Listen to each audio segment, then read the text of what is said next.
Hello guys, সকাল থেকে একটু করে ব্লগ করার সুযোগই পাইনি।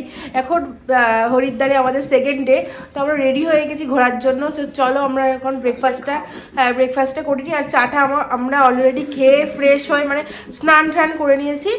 তো এখন আমরা চলো যাওয়া যাক, ভীষণ দেরি হয়ে গেছে, সবাই আবার অ্যাগ্রেসিভ হয়ে যাবে। তো আমরা বেরিয়ে পড়েছিলাম। তো এখানে আমার জুতোটা একটু ফিতিতে লুজ হয়ে গেছিলো, তাই ঠিক করা হচ্ছিলো।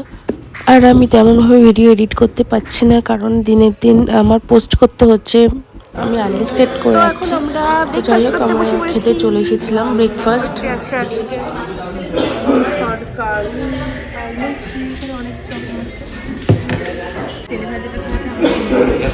গ্যাস হয়ে গেছে।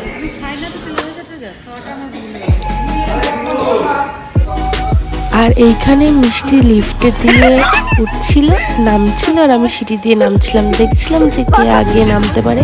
তো আমি ফাইনালি নেমে গেছিলাম আর কি, তাই সব হয়ে গেছিলো। তারপরে আমরা বাসে উঠে পড়েছিলাম। তারপরে এখানে তো আমরা ব্লগ করা স্টার্ট করেছি। তারপরে এখান থেকে কালিদা পিছন দিয়ে হাসছিল, আমি সেটা খেয়াল করিনি। ওয়েট করতে করতে আমার মানে দেখলাম যে ও একটু হাসছিল।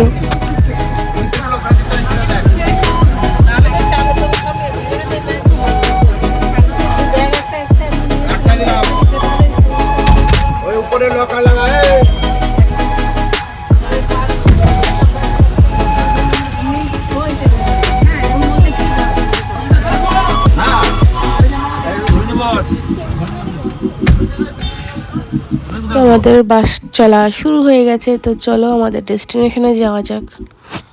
এখন আসার সময় জানতে পারলাম যে একটা মানে মামি সেলফি স্ট্যান্ড থেকে শুরু করে চাদর ফাদর সানগ্লাস অনেক কিছু ছিল, সেই ব্যাগটাকে মামি হারিয়ে কোথায় ফেলে। তাই মামি এখন নিজে ব্লগই করতে পারছে না, মন খারাপ বলে প্রচুর সবাই চলে গেছে।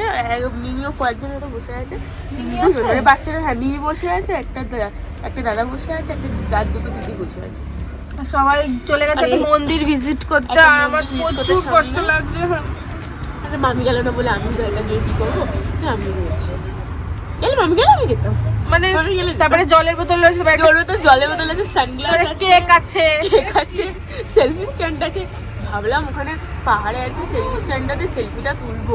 সেলফি স্ট্যান্ডই ওর ভেতর রয়েছে, সেলফি স্ট্যান্ড আর ট্রাইপড। ও ট্রাইপড সরি, তুমি আমাকে বলো ট্রাইপড।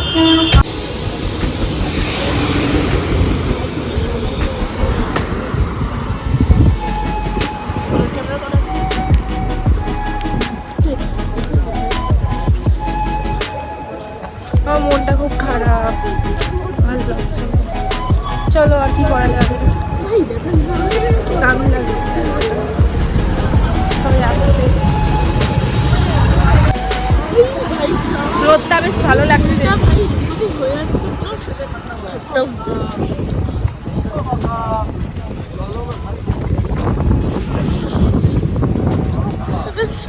এটি খুব ঠান্ডা, মানে এত বেশি রোদ দেখতে পাচ্ছ, বাট অ্যাকচুয়ালি মনে মনে দাঁড়িয়ে থাকবে না, আমরা কিছুই গায়ে লাগে না। রোদটা এতই তো বোঝা যাবে কি ঠান্ডা লাগছে।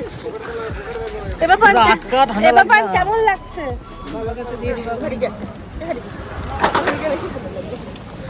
আদি বদ্রীনাথ মন্দির। এটা হচ্ছে আমলকি গাছ, কি দারুণ! আমলকি গাছ আমি ফার্স্ট দেখলাম, এই ফার্স্ট দেখলাম। এটা হচ্ছে আদি বদ্রীনাথ মন্দির। साइड पे ले साली साइड पे ले।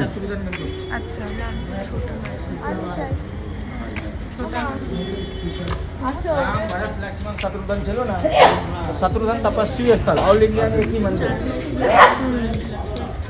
पूछेंगे हम लोग की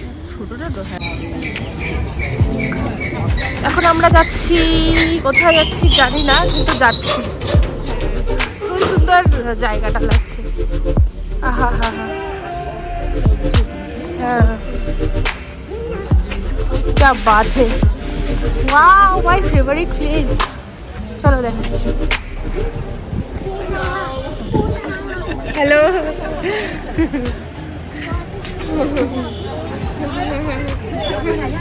ইংলিশে কথা বল। ইউ ফ্রম বলবো না বলো এখানে আমি ব্লগ করছিলাম আর পিছন থেকে তিনটে নেদারল্যান্ডসের মহিলা বলেছিল হ্যালো, বেশ ফ্রেশ মাইন্ডেড, বেশ ভালো লাগলো। তারপরে আমি শুনলাম যে কোথা থেকে, তখন ওরা বললো নেদারল্যান্ডস। তো যাই হোক, আমরা এখানে রাম ঝুলা চলে এসেছি। এটা আমার আগেও আসা। এই ব্রিজটা উপরে উঠলে একটু হালকা দোলে। তো এখানে আমরা চলে এসেছি। এখানে আমরা একটা গাইড নিয়েছিলাম।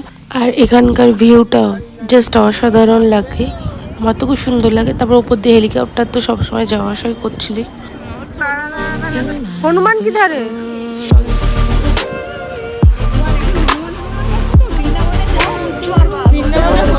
আমি ওকে ক্যামেরা ধরে রেখেছি চাপকে বন্ধগার হবে।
पहले गंगा जी के किनारे बैठ के तपस्या करते थे। तपस्या करते करते पहले जो बर्फ गिरते थे, बर्फ आए, उस बर्फ से उनके पूरे शरीर लीन हो गए। थोड़ी सी केस में से थोड़ी सी बाल, उन्हीं के नाम से ऋषिकेश है। तो ऋषिकेश में पहला दर्शन हम लोग लिए आदि बद्रीनारायण और राम का छोटा भाई शत्रुघ्न जी के उधर लिए ना। आदि बद्रीनारायण इसलिए लिए, जो लोग यहाँ से 295 किलोमीटर ऊपर बद्रीनाथ नहीं जाते हैं, वो यहाँ पर दर्शन करके वापस हो जाते हैं। बाकी बद्रीनाथ गए होंगे तो वहाँ पर नर और नारायण है, जिसकी स्थापना आदि गुरु शंकराचार्य जी किए थे। आप लोग सिर्फ नारायण की दर्शन लिए थे। और दूसरा जो राम एक छोटा भाई शत्रुघ्न जी के दर्शन लिए, अपने हिंदू धर्म में 2 हत्या पाप लगते हैं, गौ हत्या और ब्राह्मण हत्या। राम ने रावण को वध किए थे, मेघनाथ को लखन जी ने वध किए थे। रावण जात के क्या थे? ब्राह्मण थे, ब्रह्म दोष लग गए थे। मोक्ष की प्राप्ति के लिए राम, भरत, लक्ष्मण, शत्रुघ्न चारों भाई अलग अलग हिमालय में तपस्या की। शत्रुघ्न जी इधर में किए थे, यहाँ से 70 किलोमीटर ऊपर जाएंगे, बद्रीनाथ के रूट है देवप्रयाग, नाम सुने होंगे। देवप्रयाग में इसे झूला बना हुआ है, झूला क्रॉस करेंगे, लेफ्ट हैंड में रघुनाथ जी की मंदिर है, जहाँ पर भगवान रामचंद्र ने तपस्या किए। और नीचे में 2 नदी का संगम है, अलकनंदा और भागीरथी, दोनों नदी का संगम हो जाते हैं और वहाँ से गंगा बन के निकलते हैं। यही गंगा यहाँ से हरिद्वार चलते हैं, हरिद्वार से चलकर प्रयागराज में 3 नदी का संगम हो जाते हैं, गंगा, यमुना, सरस्वती, इलाहाबाद में। बाकी ये जब गंगा आपके कोलकाता में जाते हैं सागर में, तब इसे क्या बोलते हैं? हुगली नदी और भागीरथी नदी, 2 नदी के नाम से परिचित है। तो ऋषिकेश में अभी भी लोग दादा आते हैं लक्ष्मण झूला के नाम से, ये राम झूला के नाम से नहीं आते, लक्ष्मण झूला के नाम से आते हैं। यहाँ से 2 किलोमीटर आगे लक्ष्मण झूला है, अभी बंद है, वो डैमेज हो गए। दूसरा झूला बन रहा है, ग्लास की झूला, शीशे की झूला, चाइना मॉडल बन रहा है। तो सबसे पहले लक्ष्मण झूला बने, लकड़ी की झूला। ऋषि लोग गंगा की इस तरफ से उस तरफ चलने के लिए लकड़ी की झूला बनाई थी। जब 1920 इसमें हरिद्वार और ऋषिकेश में कुंभ की मेला लगे, ज़्यादा टूरिस्ट आने लगे तो लकड़ी झूला टूट गए। वहाँ पर टूटने के बाद वहाँ पर ब्रिटिश गवर्नमेंट को कलकत्ता के सूरजमल और नागरमल बहुत बड़ा सेठ थे, उन्होंने 2.5 लाख रुपये चांदी का सिक्का दिए। उस समय में काइस और चेक नहीं चलते, सोना और चांदी चलते थे।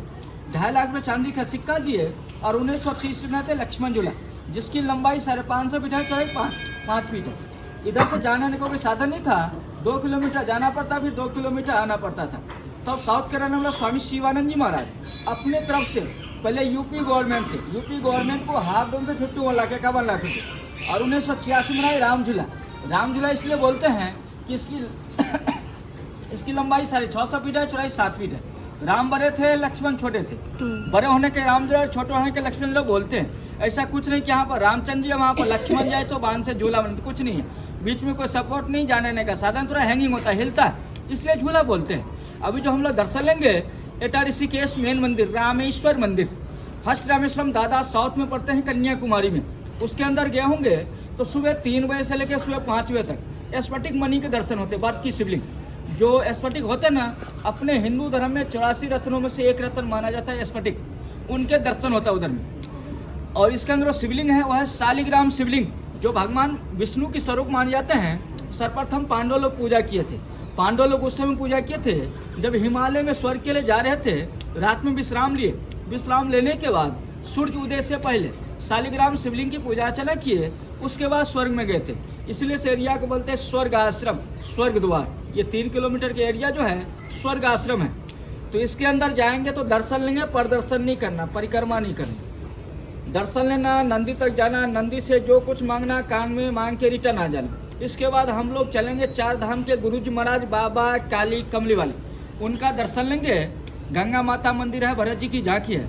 फिर हम लोग चलेंगे गीता आश्रम, गीता मंदिर, जहाँ पर देखेंगे सभी देवी देवताओं के दर्शन होते हैं। और 7 श्लोक 300 पन्ना में लिखते हैं ना, टोटल भागवत गीता एक ही पन्ने पर लिखी उनकी पूजा होती है। और उसके अंदर एक वृक्ष है रुद्राक्ष की, रुद्राक्ष जानते हैं ना, रुद्राक्ष वो गाछ है उधर में, ठीक है। अच्छा, वो सब दिखाएंगे। पहले इनके दर्शन लेंगे, दर्शन लेने के बाद चप्पल जूता इधर ही खोलना है, क्योंकि वो गेट के सामने खोलेंगे, आते जाते रहते इधर उधर हो जाएगा, एक ही साथ इधर खोलना है।